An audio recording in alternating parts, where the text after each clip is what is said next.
Hello students, next we will see Android architecture. तो basically उसका Android architecture क्या है, तो उसके पहले हमने क्या क्या देखा था।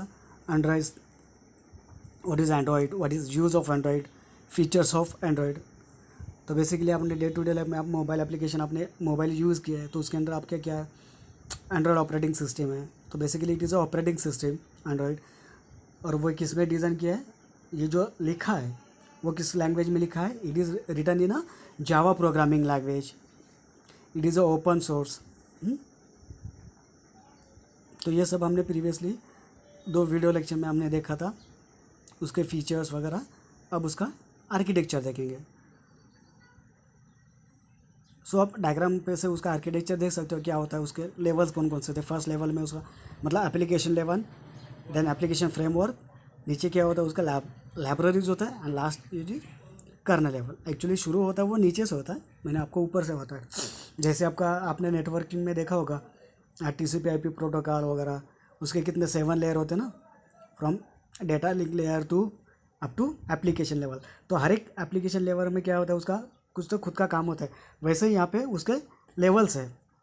तो first one is our Linux kernel होता है फर्स्ट लेवल पे, देन लाइब्रेरीज, उसके ऊपर application framework, at the top application मतलब जो हम एप्लीकेशन यूज़ करते हैं, व्हाट्सअप, जीमेल, कोई भी गेम।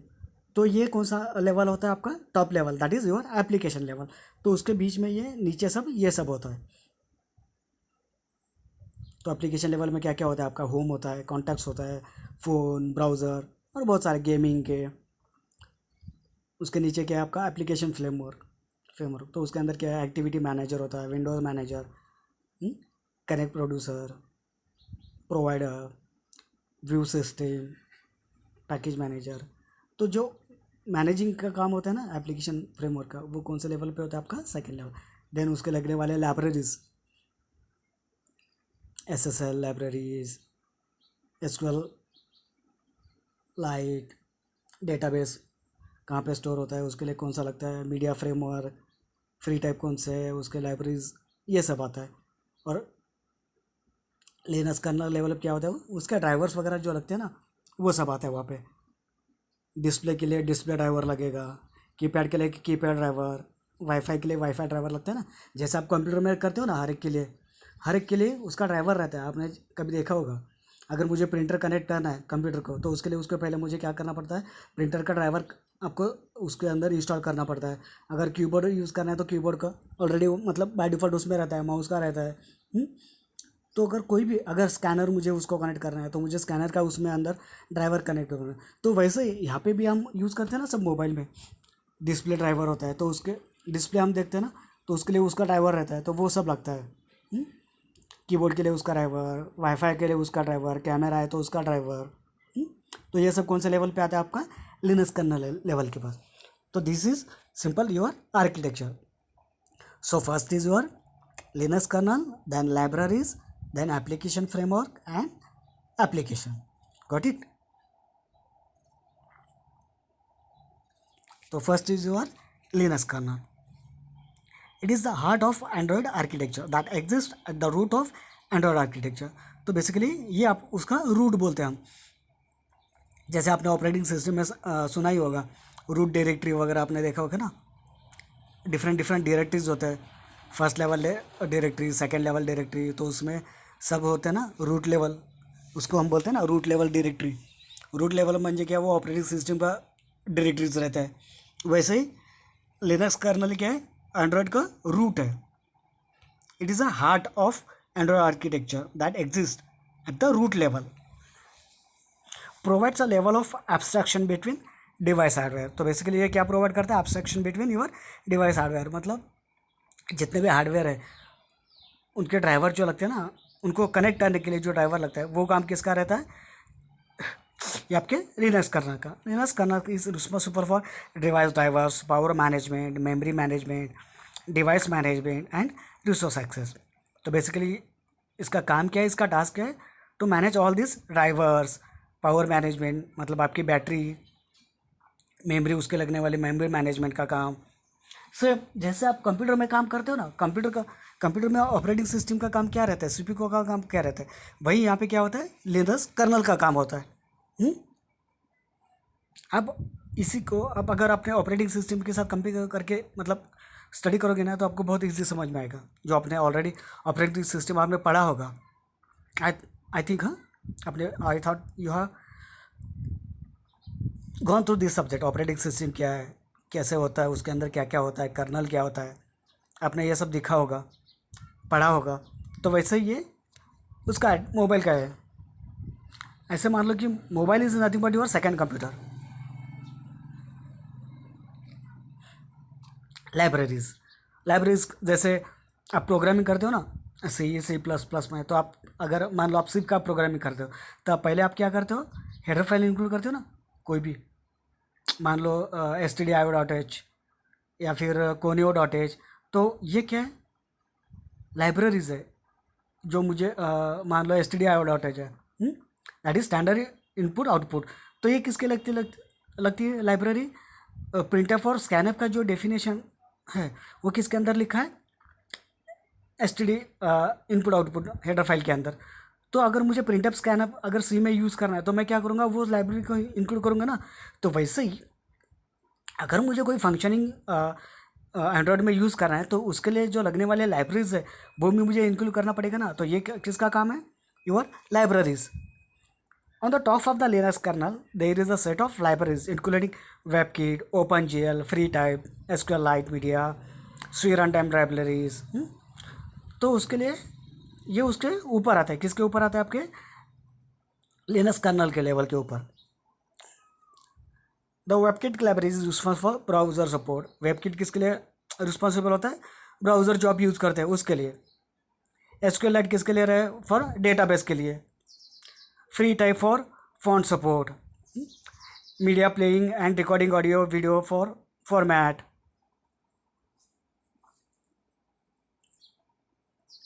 Android runtime.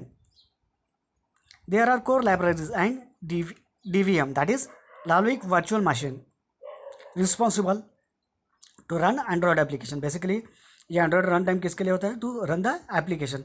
जब भी आप एक्चुअली में कोडिंग करोगे ना, तो आपको समझ में आएगा ये कहाँ पे होता है, कैसे रन करते हैं प्रोग्राम। जैसे आप C++ का प्रोग्राम करते हो ना, वैसे ही होता है, ज़्यादा डिफरेंस नहीं होता इसमें।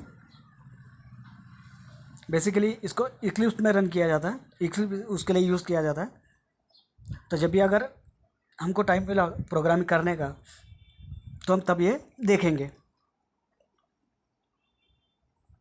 DVM is a like JVM but it is optimize for mobile devices.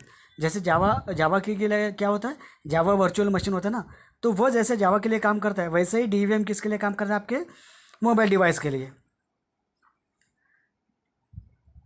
Dalvik is JIT, that is mean your just in time होता है ना आपका कंपाइलेशन बेस्ड इंजन। जैसे जावा में जस्ट इन टाइम होता है, वैसे ये डेल्विक का मोबाइल डिवाइस के लिए JIT का काम करता है। It consumes less memory and provides fast performance from Android 4.4, that is KitKat at Android runtime was introduced as a runtime, and from Android 5.0 Lollipop it has completely replaced Dalvik. It uses AOT, that is ahead of time compilation.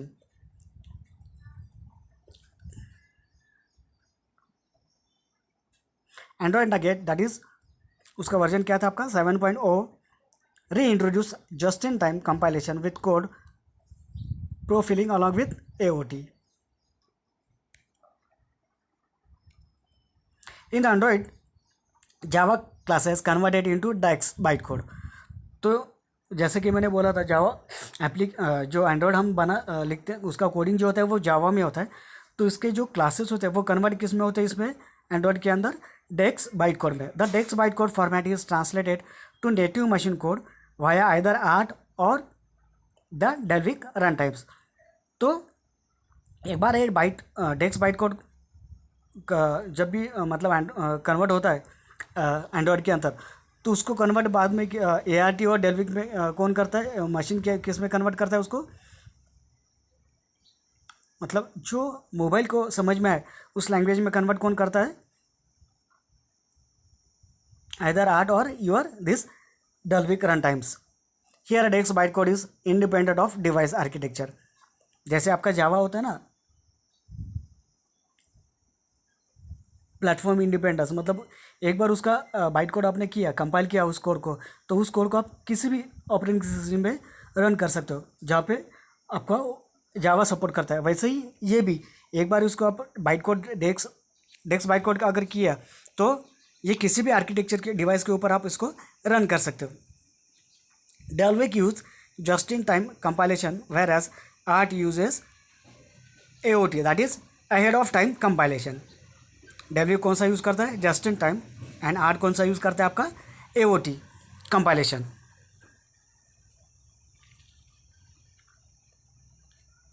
Next is your application framework. तो first आपने क्या देखा था level, that is Linux kernel, then उसके libraries, then run time, then उसके ऊपर उसी level पे क्या आता है आपका application framework. Android framework includes Android APIs such as user interface, telephonies, resources location, content provider that is data, and package manager. तो बेसिकली ये फ्रेमवर्क आपका क्या करता है, APIs प्रोवाइड करता है, जो किसके लिए यूज़ होता है, आपका यूज़र इंटरफेस के लिए, टेलीफोनी, आपके numbers, resource, location find out करने के लिए, कंटेंट प्रोवाइड ये करने के लिए, data packagers. It provides a lot of classes and interfaces for Android application development. तो जो भी आपका एप्लीकेशन है उसको यूज़ करने के लिए जो भी आपके क्लासेस होते हैं, मतलब ड्राइवर्स होते हैं, इंटरफेस होते हैं, जो भी होता है, तो ये सब कौन प्रोवाइड करता है, आपका एप्लीकेशन फ्रेमवर्क प्रोवाइड करता है।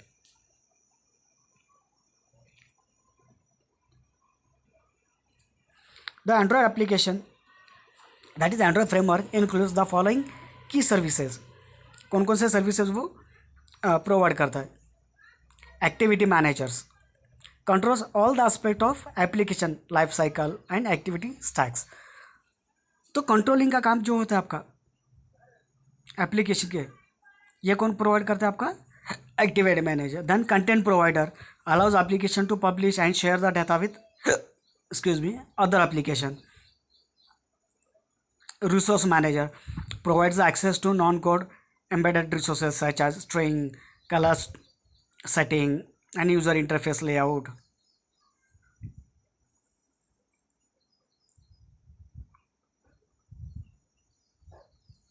Next is notification manager. तो आपने ये सब आपके इसमें आपने यूज़ किया होगा ना, resource manager, notification manager allows application to display alerts and notification on to the user। मतलब आप देखते हो ना, कोई भी आपको व्हाट्सएप में मैसेज आता है तो आपके होम स्क्रीन के ऊपर आपको नोटिफिकेशन आता है ना, कोई मैसेज आया, फिर कोई मिस कॉल आया तो आपको नोटिफिकेशन दिखाई देता ना, तो वो सब यही होता है। View system an extensible set of views use to create application user interface. तो बेसिकली फ्रेमवर्क के अंदर क्या क्या होता है, ये आपका activity manager, content provides, resource manager, notification manager, view system. Next is your application, जो आप मोबाइल के अंदर एप्लीकेशन यूज़ करते हैं ना, वो लेवल आपका। All application such as home, contacts, settings, games, browser are using Android framework that uses Android run time and libraries. Android run time and native libraries are using Linux करना। तो basically हम जो भी application use करते हैं ना, तो वो एप्लीकेशन किसको यूज़ करता है, इनडायरेक्टली एप्लीकेशन फ्रेमवर्क को, और एप्लीकेशन फ्रेमवर्क इनडायरेक्टली किसको यूज़ करता है, योर लिनक्स कर्नल को। तो डे टू डे लाइफ में आप देखते हो, आप डिफरेंट डिफरेंट मोबाइल के अंदर गेम खेलते हो, आप किसी को कॉल करते हो, आप कॉन्टैक्ट देखते हो, मैसेज पढ़ते हो, तो ये सब आप क्या कर रहे हो, उसका मोबाइल के अंदर जितने भी एप्लीकेशन है उसको आप यूज़ कर रहे हो। तो यूज़ करने के लिए हमको क्या लगता है, हमको किसका यूज़ लेना पड़ता है, इनडायरेक्टली एप्लीकेशन फ्रेमवर्क का, जिसके अंदर डिफरेंट डिफरेंट पर्टिकुलर हर एक के लिए लगने वाला ड्राइवर होता है। ड्राइवर मतलब लाइब्रेरीज, और उसके अंदर क्या होता है, लाइब्रेरीज, और ये किससे कनेक्टेड होता है, आपका लिनक्स कर्नल के level. Got it. So this is your Android architecture. तो उसके अंदर क्या क्या आता है आपका, फिर से आपको एक बार डायग्राम दिखाता हूँ, देख लीजिए। So this is your Android architecture. उसका फर्स्ट लेवल क्या होता है आपका लिनक्स कर्नल, उसके अंदर क्या आता है different different drivers, then libraries, then Android run time, application framework and finally आपका application. So this is your simple architecture of Android. Got it? Thank you.